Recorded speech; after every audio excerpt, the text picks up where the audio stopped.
দেখুন ভাই, আমাদের রাষ্ট্রদূতের ইয়ামিন ভাইয়ের অসাধারণ একটা স্কিল শট দিয়ে গোল গোল দিয়েছেন। আসলে কিন্তু খুবই আরে ইয়ামিন ভাই এটা কি স্কিল দেখালি রে ভাই, অসাধারণ একটা বল ব্যাক পাস দিয়ে একটা গোল দিয়েছে শেষ 1 মিনিটের সময়।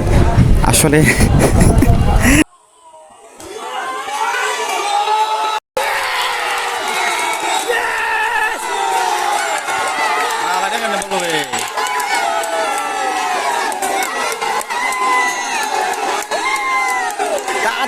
দেখলাম আমি সুন্দর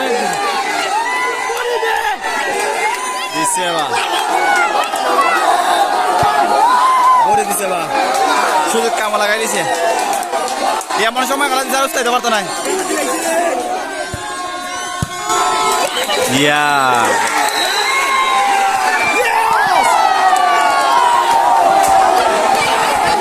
এমন সময় খেলা গোলটা হইল রে। ইয়া